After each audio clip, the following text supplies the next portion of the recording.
Hello students, welcome back to Siddhant scholar study point. I am Nandita Jain. Hindi की सभी परीक्षाओं के लिए उपयोगी संपूर्ण हिंदी साहित्य की सीरीज़ में आज हम कंटिन्यू करेंगे यूनिट 2 को। ये इसका पार्ट नंबर 3 है और आज का टॉपिक है हिंदी साहित्य के प्रमुख इतिहास ग्रंथकार। हिंदी साहित्य के इतिहास लेखन का वास्तविक सूत्रपात 19वीं शताब्दी से माना जाता है। मध्यकाल में भी कुछ रचनाएं जैसे कि 84 वैष्णव की वार्ता, 252 वैष्णव की वार्ता और भक्तमाल आदि मिलती हैं, परंतु इसमें काल क्रमानुसार वर्णन नहीं मिलता, अतः इन्हें हिंदी साहित्य के इतिहास ग्रंथ के अंतर्गत शामिल नहीं किया जा सकता। तो यहाँ से एक इम्पॉर्टेंट क्वेश्चन बन सकता है। पहले तो ये तीनों ही रचनाएं जो कि है 84 वैष्णव की वार्ता, 252 वैष्णव की वार्ता और भक्तमाल, ये किसने लिखा है, यहाँ से भी क्वेश्चन बनेगा और इसको हम आगे डिटेल में पढ़ेंगे। और लेकिन इतनी महत्वपूर्ण होते हुए भी इनको काल क्रमानुसार नहीं है ये, इसलिए इनको हिंदी साहित्य के इतिहास लेखन के अंतर्गत शामिल नहीं किया जा सकता। तो ये क्वेश्चन यहाँ से बन सकता है कि कौन सी ऐसी रचनाएं हैं जो हिंदी साहित्य के इतिहास ग्रंथ में शामिल नहीं की गई हैं। तो वो तीनों ये हो जाएंगी। अब हम पढ़ते हैं हिंदी साहित्य के प्रमुख इतिहास ग्रंथकारों का संक्षिप्त परिचय। सबसे पहले हैं गार्सदी तासी। हिंदी साहित्य के इतिहास लेखन की परंपरा की शुरुआत गार्सदी तासी ने की थी, जो कि एक फ्रेंच विद्वान थे। ठीक है, तो गार्सदी तासी कौन थे? फ्रेंच विद्वान थे और इन्होंने ही हिंदी साहित्य के इतिहास लेखन की परंपरा की शुरुआत की गई थी इनके द्वारा। उनकी इस लेखन परंपरा की शुरुआत उनके एक रचित ग्रंथ, ये बहुत इंपॉर्टेंट ग्रंथ है, कौन है? इस्तवाद द ला लिटरेत्यूर हिंदुस्तानी। ठीक है, यहाँ से इन्होंने शुरू की थी अपना रचित ग्रंथ का, और ये फ्रेंच विद्वान थे जिन्होंने इसको रचना को शुरू किया था। और इसके दो भाग थे, बहुत इंपॉर्टेंट है, ध्यान से सुनिएगा। प्रथम भाग का प्रकाशन 1839 में व द्वितीय भाग का प्रकाशन 1847 में हुआ था। इस ग्रंथ में निम्नलिखित बिंदुओं को समावेशित किया गया था। नंबर 1, इसमें वर्णाक्रम पद्धति का प्रयोग किया गया था। वर्ण के अनुसार से, जो हमने पहले पिछले एपिसोड में पढ़ा था कि कितने क्रम की पद्धति होती हैं, उसमें वर्ण के अनुसार जो हमारी वर्णमाला है उसके हिसाब से ही इस पद्धति का प्रयोग किया गया था। दूसरा, इसके प्रथम भाग में कवियों का परिचय तथा दूसरे भाग में उनकी रचनाओं के उदाहरण फ्रेंच भाषा में अनुवादित किए गए थे।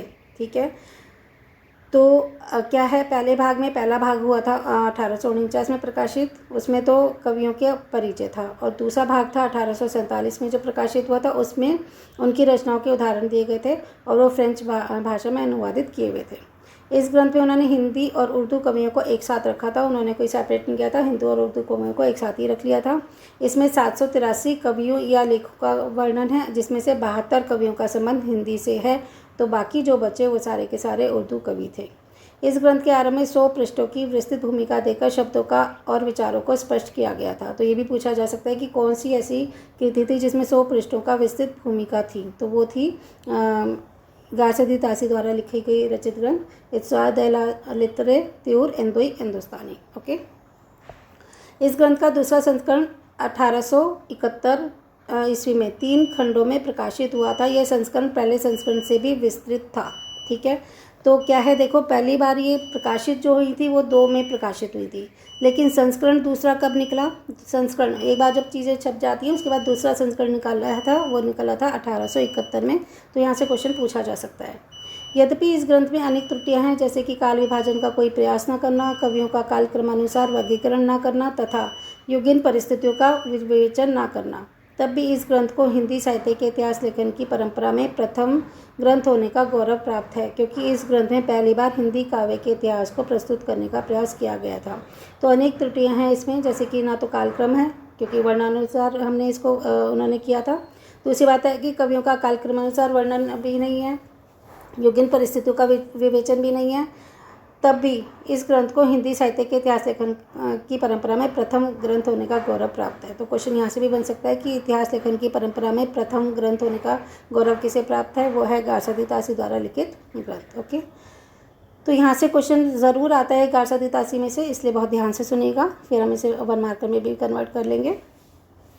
वैसे तो आप जब मैं बता रही होती हूँ ना, तभी आप लिखते चला करो, मेन क्वेश्चन को लिख लिया करो। दूसरा है शिव सिंह सेंगर, यहाँ से भी क्वेश्चन आ सकता है। इतिहास लेखन परंपरा से जुड़ी दूसरी रचना शिव सिंह सरोज की है। ठीक है, जिसकी रचना शिव सिंह सेंगर ने इतिहास लेखन की परंपरा में दूसरी रचना शिव सिंह सरोज की है, जिसे लिखा है शिव सिंह सेंगर ने 1883 में। शिव सिंह सरोज में लगभग 1000 छोटे बड़े कवियों की रचनाएं व जन्मकाल मीन्स चरित्र चित्रण दिया गया है, परंतु इसमें अधिकांश तथ्य अविश्वसनीय हैं, जो कि इस प्रकार हैं। ठीक है, तो पहली तो लेखन परंपरा में गार्सादितासी ने लिखा, दूसरा लिखा है शिव सिंह सेंगर ने, और इनकी रचना कौन सी है? शिव सिंह सरोज। ठीक है, इसमें इसे कब लिखा गया? 1883 में, और इसमें 1000 छोटे बड़े कवियों की रचना और उनका जीवन काल दिया गया है, लेकिन इसमें कुछ त्रुटियां हैं, इसलिए इसे दोषपूर्ण माना गया है, पूरी तरह से विश्वसनीय नहीं है। नंबर 1, इस ग्रंथ में सभी कवियों का रचनाकाल व जन्मकाल भी दिया गया है, परंतु उनके साथ किंवदंतियों तथा अनुमानों का आश्रय लिया गया है, कि जो सुनी सुनाई बातें हैं या अनुमान लगाए गए हैं उसका आश्रय लिया गया है, जिसके कारण वो विवादास्पद हो गए हैं। दूसरा है, शिव सिंह सरोज में प्रथम बार इतनी अधिक संख्या में कवियों तथा कविता संबंधी जानकारी को एक जगह एकत्रित करने का सराहनीय प्रयास किया गया है। तो पहले ही तो है इसमें कि मतलब विवादास्पद हैं, क्योंकि वो सुनी सुनाई बातों पर या अनुमान पर आधारित है, लेकिन एक बार में इतने सारे कवियों और उनकी कविताओं के बारे में जानकारी दी गई है, इसलिए ये बहुत ही सराहनीय प्रयास माना जाता है शिव सिंह सेंगर जी का, जिन्होंने शिव सिंह सरोज लिखा है। यह ग्रंथ परवर्ती इतिहासकारों के लिए एक मुख्य आधार रहा। परवर्ती मतलब जो बाद में आने वाले इतिहासकार थे, उनके लिए मुख्य आधार रहा। यही इस विषय ग्रंथ की महत्ता है, क्योंकि इनको बेस बनाकर इस ग्रंथ को काफ़ी जो आने वाले इतिहासकार थे उन्होंने भी इसके बारे में इसके ऊपर अपने विचार रखे और साथ में थोड़ी सी कालक्रम किया। तीसरा भी बहुत इंपॉर्टेंट है, सर जॉर्ज ग्रियर्सन। ठीक है, तो कन्फ्यूज़ नहीं होना है, वो गार्सादितासी थे, वो प्रथम इतिहासकार थे, और सर जॉर्ज ग्रियर्सन, इनके बारे में काफ़ी क्वेश्चन आते हैं। और इनका है जो इनकी जो साहित्य रचना है वो the modern vernacular literature of Hindustan. ठीक है, तो जॉर्ज ग्रियर्सन की यह कृति है जिसका प्रकाशन एशियाटिक सोसाइटी ऑफ बंगाल में हुआ था। ये हम आगे जब चैप्टर पढ़ेंगे ना, ये भारतेंदु युग वगैरह, वहाँ पे भी आएगा क्वेश्चन, तो यहाँ पे इसे याद कर लीजिएगा। अनेक विद्वानों ने इस ग्रंथ को साहित्य का प्रथम इतिहास ग्रंथ माना है। ग्रियर्सन महोदय ने गार्सादितासी व शिव सिंह सेंगर के द्वारा एकत्रित सामग्री का उपयोग करते हुए अपने ग्रंथों को और भी प्रमाणित बनाने का प्रयास किया है। तो अभी हमने कहा था ना कि शिव सिंह सेंगर को परवर्ती इतिहासकारों ने मुख्य आधार माना, तो शिव सिंह सेंगर के बाद थे सर जॉर्ज ग्रियर्सन। उनका जो साहित्य रचना थी वो थी the modern vernacular literature of Hindustan, जिसका प्रकाशन किसने किया था? एशियाटिक सोसाइटी ऑफ बंगाल में किया गया था। और इस बहुत सारे विद्वानों ने तो गार्सादितासी और शिव सिंह सरोज को प्रथम ग्रंथ नहीं माना, the modern vernacular literature of Hindustan को साहित्य का प्रथम इतिहास माना गया है। ठीक है, और ग्रियर्सन महोदय ने किसका जो मटेरियल था वो यूज़ किया था? वो किया था गार्सादितासी और शिव सिंह सेंगर जी के द्वारा जो भी एकत्रित सामग्री थी उसका प्रयोग किया था, क्योंकि उनसे पहले दो ही इतिहासकार आए थे। नेक्स्ट है, ग्रियर्सन महोदय ने अपने ग्रंथ में केवल हिंदी कवियों को ही शामिल किया, जबकि शिव सिंह सेंगर ने हिंदी और उर्दू दोनों कवियों को शामिल किया था, और उसमें 783 कवियों में शायद 72 हिंदी थे, बाकी सारे उर्दू थे, जबकि ग्रियर्सन महोदय ने केवल हिंदी कवियों को ही अपने ग्रंथ में शामिल किया था। इस ग्रंथ में पहली बार कवियों और लेखकों को काल क्रमानुसार वर्गीकृत किया गया था तथा उनकी प्रवृत्तियों पर भी प्रकाश डाला गया था। ग्रियर्सन ने इस ग्रंथ को 11 विभिन्न अध्यायों में बांटा था। ध्यान रखिएगा, कहीं से भी क्वेश्चन बन सकता है कि 11 विभिन्न अध्यायों में बांटा था तथा प्रत्येक अध्याय एक काल विशेष का सूचक था। तो 11 अध्याय थे और हर एक अध्याय में एक काल विशेष था। इसमें लगभग 952 कवियों की जीवनी तथा काव्य परिचय दिया गया था। तो ये था ना कि 1000 के करीब इन्होंने रखे थे, तो 952 कवियों की जीवनी और काव्य परिचय दिया गया था। ग्रियर्सन ने सबसे पहले अपने इस इतिहास ग्रंथ में भक्ति काल को हिंदी साहित्य की महत्वपूर्ण उपलब्धि बताते हुए इसे हिंदी साहित्य का स्वर्ण युग माना है। तो यहाँ से भी क्वेश्चन बन सकता है कि हिंदी साहित्य का स्वर्ण युग भक्ति काल को किसने माना है? वो माना है ग्रियर्सन जी ने। इस ग्रंथ का आधार स्रोत शिव सिंह सरोज होने के कारण इस ग्रंथ का विवरण, तिथियां आदि अपूर्ण तथा अनुमानित और भ्रामक हैं, परंतु हिंदी साहित्य का अध्ययन करने हेतु तथा इतिहास बोध की दृष्टि से ये ग्रंथ अत्यंत महत्वपूर्ण है। ठीक है, क्योंकि इन्होंने शिव सिंह सरोज ग्रंथ को ही अपना आधार माना था, और वो हमने कहा था कि वो सिर्फ किंवदंतियों पर या अनुमानों पर आधारित था, इसलिए दोषपूर्ण है। तो इनका जो विवरण है वो भी थोड़ा दोषपूर्ण हो गया, लेकिन फिर भी ये ग्रंथ बहुत ही अधिक महत्वपूर्ण है। नेक्स्ट है मिश्रबंधु के बारे में। मिश्रबंधु द्वारा रचित मिश्रबंधु विनोद ग्रंथ हिंदी साहित्य के इतिहास में महत्वपूर्ण स्थान रखता है। ठीक है, तो मिश्रबंधु जी का जो मिश्रबंधु विनोद है, यहाँ से भी क्वेश्चन पूछा जाता है। तो ये महत्वपूर्ण स्थान तो है, लेकिन ये पहला दूसरा नहीं है, पहले दूसरे के अलावा इम्पॉर्टेंट माना जा सकता है इसे कृष्ण बिहारी मिश्र, शुभदेव बिहारी मिश्र तथा गणेश बिहारी मिश्र, इन 3 भाइयों ने लिखा था। तो 3 भाई थे कौन से? कृष्ण बिहारी, सुखदेव बिहारी और गणेश बिहारी, ठीक है। और ये मिश्र बंधु हैं, तो ये इनकी कास्ट मिश्र थी। इन तीनों भाइयों ने लिखा था। इसकी रचना 4 भागों में हुई, जिसके प्रथम 3 भाग तो 1913 में तथा चौथा भाग 1914 में प्रकाशित हुआ था। और इस ग्रंथ के मुख्य बिंदु निम्नलिखित हैं। मिश्र बंधु विनोद एक विशाल ग्रंथ है। इसमें 5000 कवियों के संबंध में विवरण दिया गया है, ठीक है। तो ये सर जॉन ग्रियर्सन ने तो 1000 कवियों का विवरण दिया था, इन्होंने 5000 कवियों के बारे में विवरण दिया गया था इनके द्वारा। रामचंद्र शुक्ल जी ने मिश्र बंधुओं की रचना से सामग्री जुटाकर रीतिकाल के कवियों के परिचय लिखे, ठीक है। तो रामचंद्र शुक्ल जी का हिंदी साहित्य में बहुत ही अधिक महत्वपूर्ण स्थान है। और उन्होंने कहाँ से सामग्री जुटाई? उन्होंने मिश्र बंधुओं की रचना से सामग्री जुटाई। मिश्र बंधु की रचना कौन सी थी? वो थी मिश्र बंधु विनोद, ठीक है। और उन्होंने रामचंद्र शुक्ल जी ने इनसे सामग्री जुटा के कौन से कवियों का परिचय लिखा? रीतिकाल के कवियों का परिचय लिखा। इस ग्रंथ में पहली बार काल विभाजन का समुचित प्रयास किया गया, ठीक है। तो किस ग्रंथ में? मिश्र बंधु विनोद में काल विभाजन का समुचित प्रयास किया गया। इस ग्रंथ में रचना काल को 8 खंडों में विभाजित किया गया तथा विभिन्न कालखंडों के कवियों का भी परिचयात्मक विवरण देते हुए उनके साहित्यिक महत्व पर भी प्रकाश डाला गया। तो कितने खंडों में विभाजित किया गया? इसे 8। देखिए, क्वेश्चन कहीं से भी बन सकता है, इसलिए हम हर चीज़ को ध्यान से पढ़ेंगे, कहीं से भी हमें छोड़ना नहीं है, क्योंकि हमारा टारगेट 100% है। इसमें काव्य समीक्षा के परंपरागत सिद्धांत अपनाए गए हैं। तो कोई नए आधुनिक सिद्धांत नहीं अपनाए गए, जो भी काव्य समीक्षा के जो पुराने सिद्धांत थे, परंपरागत सिद्धांत थे, उन्हीं को अपनाया गया था। नेक्स्ट आगे इम्पॉर्टेंट है ये भी काफ़ी, आचार्य रामचंद्र शुक्ल, इनके बारे में टिप्पणियाँ आ सकती है, ये किसके बारे में क्या कहते थे, इनके कहे हुए वाक्य या कुछ भी आ सकता है। तो एक क्वेश्चन तो कम से कम 100 क्वेश्चन में से रामचंद्र शुक्ल जी से कम से कम एक क्वेश्चन तो आता ही है। तो आचार्य रामचंद्र शुक्ल ने वर्ष 1929 में हिंदी साहित्य का इतिहास नामक ग्रंथ लिखा था। ध्यान रखिएगा कब लिखा? 1929 में। और कौन सा ग्रंथ लिखा? हिंदी साहित्य का इतिहास। यह ग्रंथ पहले हिंदी शब्द सागर की भूमिका में लिखा गया था, परंतु बाद में इसे स्वतंत्र पुस्तक का रूप दे दिया गया। बहुत इंपॉर्टेंट है, ध्यान से हर चीज़ को सुनिएगा। इस ग्रंथ को हिंदी साहित्य के इतिहास का प्रस्थान बिंदु कहा गया है। तो अगर ये पूछा जाए कि हिंदी साहित्य के इतिहास का प्रस्थान बिंदु किस ग्रंथ को कहा गया है, तो रामचंद्र शुक्ल जी के लिखे ग्रंथ हिंदी साहित्य का इतिहास को, जो कि 1929 में लिखा गया था।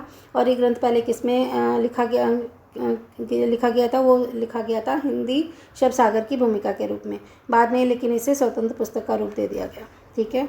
शुक्ल जी ने अपने इस ग्रंथ में युगीन परिस्थितियों के संदर्भ में साहित्यिक प्रवृत्तियों के विकास की बात कही थी कि युगीन परिस्थितियाँ, जो समय युग की परिस्थितियाँ, उसके संदर्भ में साहित्यिक प्रवृत्तियों के विकास की बात कही गई थी। उन्होंने अपने ग्रंथ में प्रत्येक कवि की रचना के साहित्यिक वैशिष्ट्य पर आलोचनात्मक मत दिया था कि हर कवि की में कोई ना कोई साहित्यिक विशेषता होती है, उसको बताते हुए आलोचनात्मक मत दिया था। आलोचना का मतलब बुराई करना नहीं होता, आलोचना का मतलब होता है जो भी अच्छाई है बुराई है सभी बताई जाती है, ठीक है। और ये रामचंद्र शुक्ल जी बहुत आलोचनात्मक इतिहासकार थे, साहित्यकार थे। तो वो हर चीज़ की, हर कवि के बारे में अच्छाई और बुराई सब बताया करते थे, उन पर अपने विचार रखा करते थे। शुक्ल जी ने 900 वर्षों के इतिहास को 4 खंडों में बांटने का प्रयास किया। पहले आदिकाल, जिसे वीरगाथा काल भी कहा जाता है, पूर्व मध्यकाल जिसे भक्तिकाल कहते हैं, उत्तर मध्यकाल जिसे रीतिकाल कहते हैं, और आधुनिक काल जिसे गद्यकाल कहा जाता है। अभी हम ये भी देखेंगे काल विभाजन, तो आगे भी इसकी डिटेल वीडियो आएगी अभी। तो लेकिन आप यहीं पे याद कर लो, शुक्ल जी का तो बहुत इंपॉर्टेंट है। आदिकाल जिसे वीरगाथा काल कहते हैं, पूर्व मध्यकाल जिसे भक्तिकाल कहा जाता है, उत्तर मध्यकाल जो रीतिकाल है, और उसके बाद है आधुनिक काल जो गद्यकाल है। शुक्ल जी द्वारा किया गया काल विभाजन अत्यंत लोकप्रिय हुआ। बाद में इतिहास लेखकों ने थोड़ा बहुत परिवर्तन किया और इसी को आधार बनाकर अपने काल विभाजन और कालों का नामकरण प्रस्तुत कर दिया। तो जब हम अगली वीडियो में पढ़ेंगे ना कालों का नामकरण और विभाजन, तो आप देखेंगे कि जो शुक्ल जी ने काल विभाजन किया था उसी को बेस बना के सबने थोड़ा थोड़ा चेंजेस करके अपने विचार रखे हैं। शुक्ल जी ने ही भक्ति को निर्गुण और सगुण धाराओं में बांटकर उन्हें पुनः दो उपभागों ज्ञानाश्रय और प्रेमाश्रय तथा राम भक्ति तथा कृष्ण भक्ति में बांटा। तो जब हम इसे डिटेल में पढ़ेंगे ना, आदिकाल, भक्तिकाल, रीतिकाल वगैरह, तो हम देखेंगे कि कौन सी शाखा ज्ञानाश्रय थी, कौन सी प्रेमाश्रय थी, या फिर राम भक्ति, कृष्ण भक्ति। तो रीतिकाल के कवियों को भी उन्होंने रीतिबद्ध, रीतिसिद्ध और रीतिमुक्त 3 तरह के कवियों को स्थान दिया गया। उन्होंने रीतिकालीन कवियों के आचार्यत्व पर भी निष्कर्ष दिए। आचार्य शुक्ल खोजी प्रवृत्ति के थे, उनकी दृष्टि बहुत ही वैज्ञानिक थी। यही कारण था कि वैसे ग्रंथों की रचना कर पाए जो हिंदी साहित्य के इतिहास में हमेशा से ही सुप्रसिद्ध रहे थे और रहे हैं और आगे भी शायद रहेंगे। हिंदी साहित्य के इतिहास लेखन में आचार्य शुक्ल ने अपभ्रंश साहित्य को हिंदी से अलग मानकर उसके पूर्व पीठिका के रूप में प्रस्तुत किया। देखिए एक क्वेश्चन यहाँ से भी बन सकता है कि हिंदी साहित्य के इतिहास लेखन में आचार्य शुक्ल ने अपभ्रंश साहित्य को हिंदी से अलग माना, क्योंकि हमने कहा था अपभ्रंश से हिंदी बनी है, अपभ्रंश अवहट से ही हिंदी बनी है। तो लेकिन उन्होंने कहा नहीं, अपभ्रंश साहित्य अलग है और हिंदी साहित्य अलग है, और अपभ्रंश साहित्य है ना वो हिंदी साहित्य की पूर्व पीठिका है, यानी कि पहले अपभ्रंश आया और फिर हिंदी आया। तो हिंदी से पूर्व आई थी, इसलिए इसे पूर्व पीठिका के रूप में प्रस्तुत किया और इसे ही इनका प्रथम क्रांतिकारी कदम माना गया। उन्होंने जनता की चित्रवृत्ति को काल विभाजन का आधार बताया कि चित्रवृत्ति के हिसाब से, जैसे तेनमौते ने कहा था कि किसी भी जब हम तेनमौते का पढ़ रहे थे तो उन्होंने कहा था ना कि भाई आचार्य शुक्ल जी ने उनके बारे में बताया था कि जो वहाँ की कहीं का साहित्य होता है किसी देश का, वो वहाँ के लोगों की चित्रवृत्ति का प्रतिबिंब होता है। ओके, तो इन्होंने जनता की चित्रवृत्ति को काल विभाजन का आधार बनाया। इन्होंने आदिकाल के तृतीय प्रकरण में वीरगाथा काव्य का विवेचन किया। इन्होंने सिद्ध और अनाथ साहित्य को सांप्रदायिक कहकर साहित्य के क्षेत्र से बाहर कर दिया था। मोस्ट इंपॉर्टेंट क्वेश्चन है, यहाँ से क्वेश्चन आता है कि किस साहित्यकार ने सिद्ध और नाथ साहित्य को सांप्रदायिक कह के, कि तो सांप्रदायिकता के हिसाब से है, जो संप्रदाय होते हैं ना अलग अलग, उनके हिसाब से है, और उसे साहित्य क्षेत्र से बाहर कर दिया था, वो थे आचार्य रामचंद्र शुक्ल। ठीक है, नेक्स्ट है डॉक्टर रामकुमार वर्मा। डॉक्टर रामकुमार वर्मा जी ने हिंदी साहित्य इतिहास को 2 भागों में प्रकाशित करवाया, जिसमें एक भाग 1938 में हिंदी साहित्य का आलोचनात्मक इतिहास नाम से प्रकाशित हुआ। ठीक है, इनकी भी रचना आती है, तो ध्यान रखिएगा। डॉक्टर रामकुमार वर्मा ने 1938 में हिंदी साहित्य का आलोचनात्मक इतिहास नाम से प्रकाशित करवाया और अपने इतिहास का इनके 2 भागों में प्रकाशित हुआ था। 2 भागों में प्रकाशित करवाना था, एक तो हो गया था, और दूसरा ग्रंथ अभी तक दूसरा भाग प्रकाशित नहीं हुआ है, क्योंकि यह ग्रंथ अधूरा है। द्वितीय काल में भक्ति काल के बाद के कालों की चर्चा न होने के कारण यह अप्रकाशित ही रहा। डॉक्टर रामकुमार वर्मा जी शुक्ल जी के वीर गाथा काल को चारण काल कहना अधिक शेष मानते थे। तो जिसको रामचंद्र शुक्ल जी ने वीर गाथा काल कहा था, उसे रामकुमार वर्मा चारण काल कहते थे। यहाँ से भी क्वेश्चन आता है। इससे पहले वे साहित्य को उन्होंने संधि काल का नाम दिया था। तो पहले के साहित्य को उन्होंने संधि काल का, और वीर गाथा काल को, जो शुक्ल जी के हिसाब से वीर गाथा काल था, उसको उन्होंने चारण काल कहा। डॉक्टर वर्मा जी ने अपने ग्रंथ में अपभ्रंश की अत्यधिक सामग्री को समित किया था। ठीक है, तो रामचंद्र शुक्ल जी ने तो कहा था कि अपभ्रंश साहित्य अलग है और हिंदी साहित्य अलग है, लेकिन डॉक्टर वर्मा जी ने अपने ग्रंथ में अपभ्रंश की अत्यधिक सामग्री को समाहित किया था। इसी के चलते वे स्वयं भी को हिंदी का पहला कवि मानने की गलती कर बैठे थे। तो अगर हिंदी के पहला कवि शंभू को किसने, मतलब शंभू को हिंदी का पहला कवि किसने माना है, तो डॉक्टर वर्मा जी ने माना है। अब क्यों माना, कैसे गलती हुई इनसे, क्योंकि उन्होंने अपभ्रंश की अत्यधिक सामग्री को समाहित कर लिया था, तो वह शंभू को हिंदी का पहला कवि मानने की गलती कर बैठे थे। यहाँ से भी क्वेश्चन आ सकता है। नेक्स्ट है हजारी प्रसाद द्विवेदी। शुक्ल जी के बाद हिंदी जगत में हजारी प्रसाद द्विवेदी का महत्वपूर्ण स्थान है। तो अगर देखा जाए तो शुक्ल जी के बाद हिंदी जगत में किसका महत्वपूर्ण स्थान है, तो वह है हजारी प्रसाद द्विवेदी का। हजारी प्रसाद द्विवेदी जी ने निम्न पुस्तकें लिखी हैं। नंबर 1 हिंदी साहित्य की भूमिका, दूसरा हिंदी साहित्य का उद्भव और विकास, और तीसरा है साहित्य का आदिकाल। जब हमसे रचनाएं पूछी जाएंगी ना, तो यहाँ से क्वेश्चन बनेगा, तो इसको अभी की भी याद कर लीजिए। शुक्ल जी के वीर गाथा काल को द्विवेदी जी आदिकाल कहना उचित समझते हैं। तो देखिए, शुक्ल जी के वीर गाथा काल को जो ये थे डॉक्टर रामकुमार वर्मा, उन्होंने तो कहा था चारण काल, और शुक्ल जी के वीर गाथा काल को द्विवेदी जी ने कहा था आदिकाल। शुक्ल जी ने जिन ग्रंथों के आधार पर इस काल को वीर गाथा काल का नाम दिया था, द्विवेदी जी इन ग्रंथों को प्रमाणिक ही नहीं मानते थे। शुक्ल जी द्वारा भक्ति आंदोलन के उदय की व्याख्या भी द्विवेदी जी खंडन करते थे। तो शुक्ल जी का जो भक्ति आंदोलन के उदय की व्याख्या थी, उसको भी द्विवेदी जी उनका खंडन करते थे कि ये नहीं है। उन्होंने सिद्धों और नाथों का वर्णन करके कबीर पर उनका प्रभाव दिखाया था। तो सिद्धों और नाथों को तो शुक्ल जी ने ये कह दिया था कि सांप्रदायिक है, तो उसे साहित्य से बाहर ही कर दिया था। जबकि जो हजारी प्रसाद द्विवेदी थे, उन्होंने सिद्धों और नाथों का वर्णन करके कबीर पर उनका प्रभाव दिखाया था कि सिद्ध पर भी और नाथ पर भी कबीर जी का प्रभाव है। उन्होंने आदिकाल की विस्तृत खोज करके आदिकाल पर अलग से ग्रंथ भी लिखे थे। द्विवेदी जी की मान्यता थी कि भक्तिकाल हिंदी संत काव्य पूर्ववर्ती नाथ सिद्ध साहित्य का सहज विकसित रूप है। तो जो भक्ति काल है, जो हिंदी संत काव्य है, वो उससे पहले का पूर्ववर्ती नाथ और सिद्ध साहित्य था ना, उसी का सहज विकसित रूप है। तो भक्ति काल नाथ साहित्य और सिद्ध साहित्य से ही विकसित हुआ है। द्विवेदी जी की हिंदी सूफी काव्य को भी संस्कृत प्राकृत अपभ्रंश की काव्य परंपराओं पर आधारित मानते हैं। और जो सूफी काव्य है ना, ठीक है, उसको भी वो कहते हैं ये संस्कृत, प्राकृतिक और अपभ्रंश की जो काव्य परंपरा है उसी के बेस पर बना है। तो ये इनके विचार थे हजारी प्रसाद द्विवेदी जी के। कबीर जी की काव्य प्रतिभा को द्विवेदी जी ने उजागर करने का महत्वपूर्ण कार्य किया। डॉक्टर गणपति चंद्र गुप्त ने द्विवेदी जी के योगदान पर लिखा कि वस्तुतः ये पहले व्यक्ति हैं जिन्होंने आचार्य शुक्ल की अनेक धारणाओं और स्थापनाओं को चुनौती देते हुए उन्हें सबल प्रमाणों के आधार पर खंडित किया है। निश्चय ही आचार्य द्विवेदी हिंदी के सबसे अधिक सशक्त इतिहासकार रहे हैं। तो जैसे हमने ऊपर पढ़ा तो उसे में देखने को मिला कि आचार्य रामचंद्र शुक्ल जी, जिनका बहुत अधिक महत्वपूर्ण योगदान है हिंदी साहित्य में, वो और हजारी प्रसाद द्विवेदी जी के इन दोनों के विचार आपस में नहीं मिलते थे। जिस चीज़ को रामचंद्र शुक्ल जी कुछ और कहते थे, द्विवेदी जी कुछ और कहते थे, ठीक है, और कई बातों का उन्होंने खंडन भी किया। तो डॉक्टर गणपति चंद्र गुप्त ने इस बात पर एक टिप्पणी की कि उन्होंने कहा कि किसी में तो इतना साहस है जो आचार्य शुक्ल जी की धारणाओं को और उनकी स्थापना को चुनौती दे दें और उनके प्रमाण दिखाकर उसके आधार पर उनको खंडित कर सकें। ठीक है, तो निश्चय ही द्विवेदी हिंदी के सबसे अधिक सशक्त इतिहासकार रहे हैं, ये कहना है डॉक्टर गणपति चंद्र गुप्त जी का। ठीक है, तो क्वेश्चन कहीं से भी कैसे भी आ सकता है और इसके अलावा भी आपको पूरी नॉलेज होनी चाहिए, इसलिए हम हर चीज़ को डिटेल में पढ़ रहे हैं। हर चीज़ को मैं 2 से 3 बार इसीलिए रिपीट करती हूँ कि आपके माइंड में वो फीड हो जाए। नेक्स्ट है गणपति चंद्र गुप्त जी।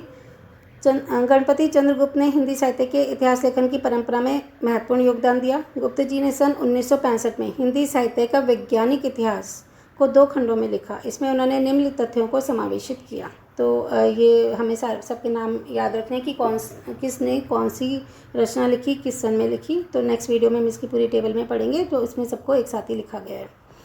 इस ग्रंथ को साहित्य इतिहास के विकासवादी सिद्धांतों की स्थापना करते हुए उसके आधार पर हिंदी साहित्य की नवीन व्याख्या प्रस्तुत की गई है। किस ग्रंथ में? जो गणपति चंद्र शुक्ल जी ने लिखा है। कब लिखा? 1965 में। और इस ग्रंथ का नाम है हिंदी साहित्य का वैज्ञानिक इतिहास। और कितने खंडों में लिखा गया? 2 खंडों में। इन्होंने शुक्ल जी के काल विभाजन को स्वीकार न करते हुए हिंदी साहित्य के इतिहास को 3 खंडों में विभाजित किया। ठीक है, तो उन्होंने शुक्ल जी ने तो 4 खंडों में किया था, बट इन्होंने कहा कि नहीं, उन्होंने इसको स्वीकार नहीं किया और उन्होंने कहा नहीं कि हिंदी साहित्य का इतिहास है वो 3 काल हैं, प्रारंभिक काल, मध्यकाल और आधुनिक काल। उन्होंने अपने इस ग्रंथ में शुक्ल जी की अनेक मान्यताओं का खंडन करते हुए अपनी मान्यताओं को तर्कपूर्ण ढंग से स्थापित किया। ठीक है, तो हजारी प्रसाद द्विवेदी जी ने भी विरोध किया था रामचंद्र शुक्ल जी का। ये हजारी प्रसाद द्विवेदी जी को ही फॉलो करते थे गणपति चंद्रगुप्त, और उन्होंने भी कहा कि नहीं, ये 4 विभाजन नहीं है, ये 3 विभाजन है, प्रारंभिक काल, मध्यकाल और आधुनिक काल। और उनकी अनेक मान्यताओं का खंडन किया और अपनी मान्यताओं को सही साबित करते हुए उन्होंने तर्कपूर्ण ढंग से उन्हें स्थापित किया। अतः हिंदी साहित्य के इतिहास लेखन की परंपरा की शुरुआत की थी कायसाती तासी ने, जो अब तक चली आ रही है। विद्वानों ने अपने अपने दृष्टिकोण से इतिहास ग्रंथ की रचना पर अत्यंत महत्वपूर्ण कार्य किया। तो आई होप कि आपको ये काफ़ी हद तक समझ में आ गया होगा। अभी हमने ऊपर इतने सारे हिंदी साहित्य के प्रमुख ग्रंथ पढ़े हैं और उनके ग्रंथ का, तो इसको नेक्स्ट वीडियो में कवर करेंगे। एक चार्ट के थ्रू इसको पूरा कवर कर लिया जाएगा कि कौन सा ग्रंथ कब लिखा था और किसने लिखा था, कितने खंडों में वो विभाजित था। तो ये सारी बातें हमें पता होनी चाहिए हिंदी साहित्य के इतिहास में।